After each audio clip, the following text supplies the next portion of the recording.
Thank you so much. It's lovely to see both very familiar faces and other people that I don't know sort of in person. I'm just going to play something. Hello, Yusuf. We're almost face to face. Look how high up you are. Is this your special treehouse? Yeah. Yusuf's special treehouse is really just a wooden platform in the corner of the playground. Let's measure our hands. Okay, let's measure our heights. Okay. Oh, you're way taller than me. Way taller than me, Yusuf. I'm really tall. I'm like 90 years old. But I'm 4 years old. How old are you? Guess. 80? 40? No. I'm 29. 29? That's my new number. Is it? Yeah, 29. So you just heard a clip from one of the podcasts that we did with Tortoise Media, set in Sheringham Nursery in Newham, and the head teacher, Julian Grenier, is here today.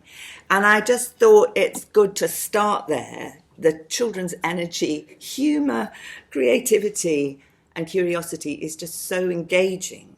And it's just a reminder that this period of life brings parents, families, friends great joy and love. But it can also be a tough period with unique pressures and stresses. I'm just going to highlight some of the findings and issues that have struck us most strongly as we've undertaken the Changing Face of the Early Childhood Project. I wanted to just start by saying thank you to all those who've contributed directly to this work through their research and ideas, many of whom are here today.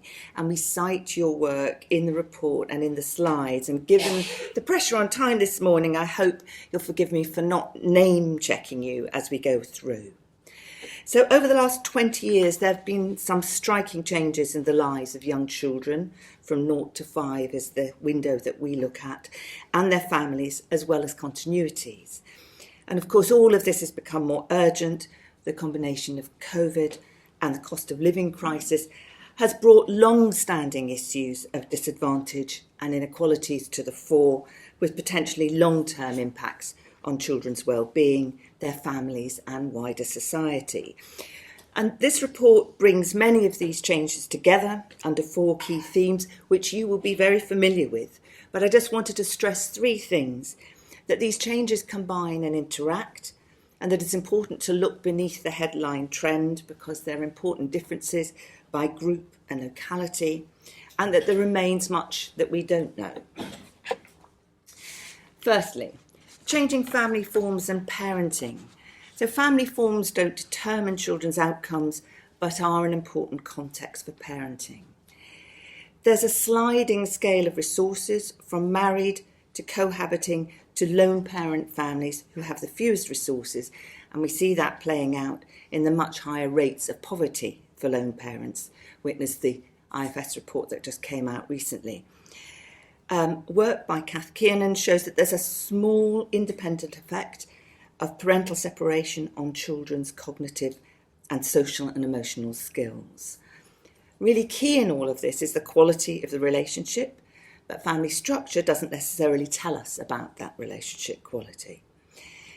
We also see this increase in developmental childcare, the things that are about engaging with your child, so reading, playing, active engagement.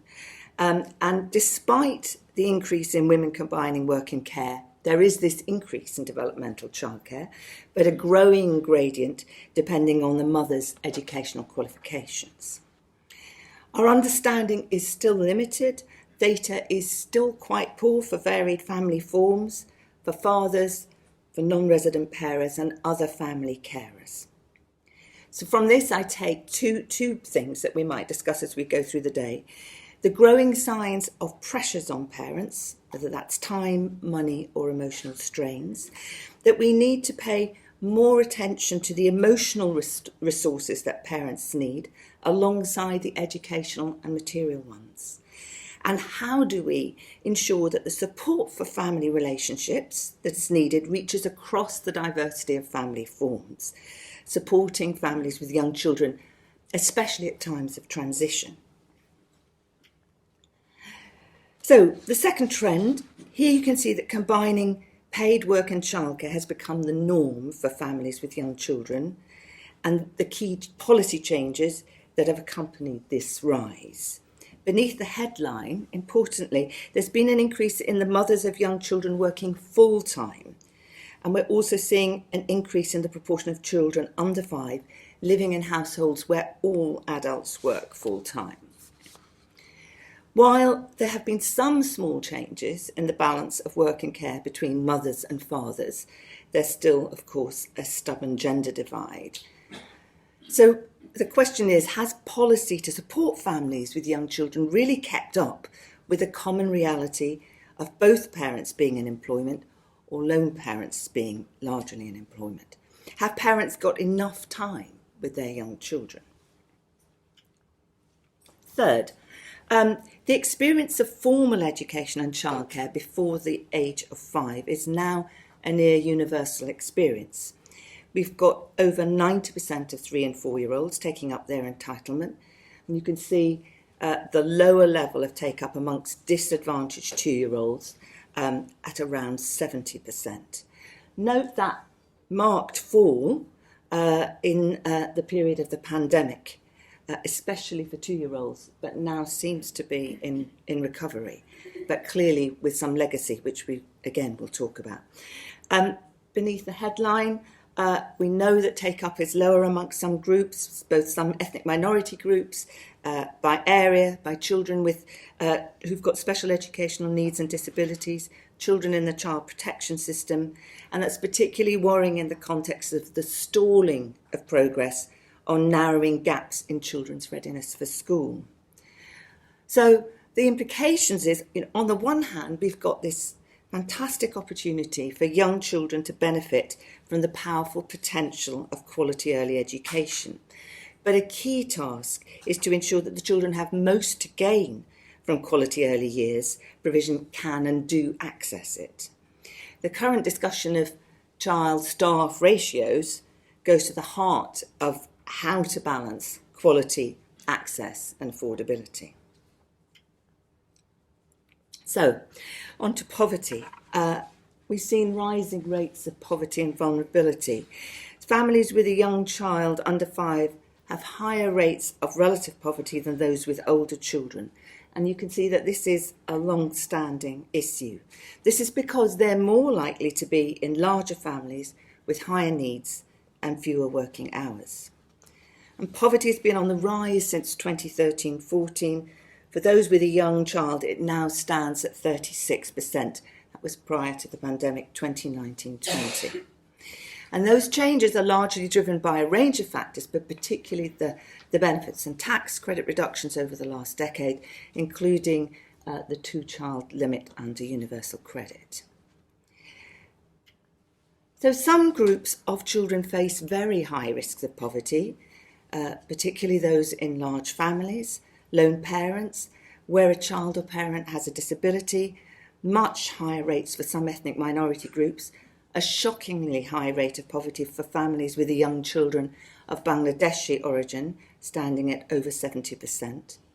And while poverty is damaging at any age, it's particularly worrying for young children at this very formative stage, more so because persistent and deep poverty is on the rise. And this is also associated with a greater risk of other difficulties, poor health, child abuse and neglect, domestic violence. Research has shown that poverty is a causal factor in shaping children's outcomes directly and indirectly. But the Deaton review that Josh referred to earlier on early childhood inequalities has also shown the importance of emotional and educational inequalities alongside the material environment in shaping those inequalities. I just wanted to quickly draw your attention to housing, which is less thought about in relation to early childhood. And here you can see there's been a marked rise in the proportion of families with a young child who are in poverty living in rented housing over the last 20 years. And with this comes greater likelihood of overcrowding and insecurity, with knock-on effects of moving nurseries, disrupted social networks and jobs. And I think there's something about having a secure home it's both a material and a psychological anchor. It's a home, not just accommodation, vital for families. And again, there's limited knowledge and understanding about some things. So in relation to intersectionality, how these different things combine, we know that a young child with a disability is more likely to be living with a lone parent, more at risk of poverty, less likely to be able to access early education and childcare. So the implications of that is that we need to think about more tailored responses to poverty and deprivation in the early years, which take account of this multidimensional need. So COVID has fundamentally changed the context in which a generation of young children have grown up. In this report, we look at how COVID has affected the 4 key changes I've just looked at and magnified inequalities. And for example, we saw the drop-off in attendance at nursery, the knock-on effects for how parents balance work and care, growing pressures on parents' mental health, evidence of increased conflict at home, financial hardship and poverty, affecting every aspect of young children's learning and development. And that's what we can see in this slide here. At age 2, there's been a fall in the proportion of children achieving their expected level of development across all those 5 areas. And it's particularly marked in relation to communication and language skills.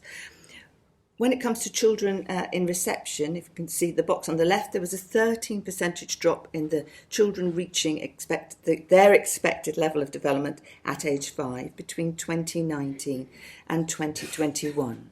Now 2 in 5 children are not reaching this level. So this raises really pressing issues, which many of you are deeply engaged with, for how to make up that lost ground, especially when the early years sector is under so much strain. I think the pandemic also illuminated the interconnection between the different aspects of young children's development. As children have gone back to nurseries, childminders, reception classes, early years professionals, teachers are dealing with children who are finding it hard to share, to concentrate, to express themselves, as well as some basic physical skills. I think there's a stronger realisation that personal, social and emotional development, and indeed physical development, is a foundation for learning. And this, of course, is all overlaid by the acute and urgent pressures that we face in relation to the cost of living crisis as families struggle to meet their essential needs. So in this final report, we look at briefly at the shifting policy landscape and the responses that are needed to react to the changes we've described. We're still living with a legacy of major reduction in public spending on financial support for young children and preventative local services during the period of austerity. That left some families particularly exposed to the economic and health shocks of COVID-19.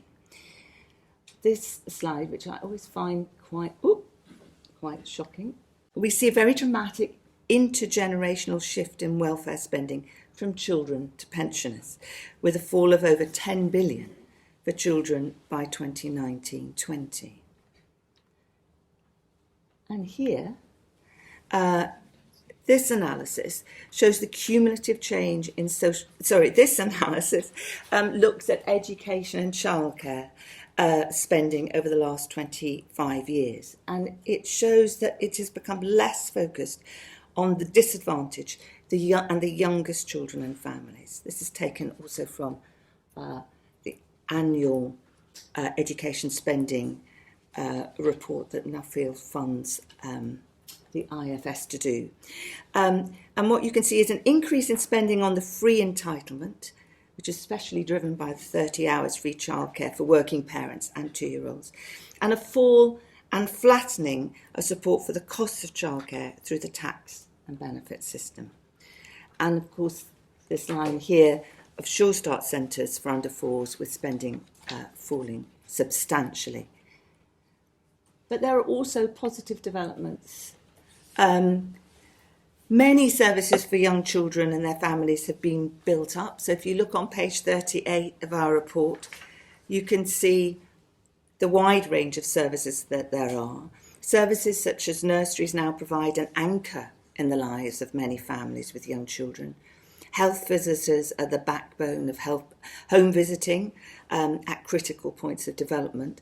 And while the pandemic created huge pressures for these services, it also catalysed innovative practice, working across boundaries, using technology in very different ways, families working with each other to support one another.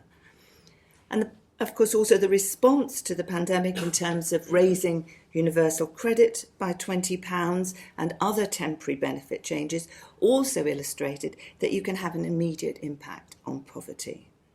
We also have a stronger evidence base to work from. And we've seen central government's renewed focus on early childhood, which is promising.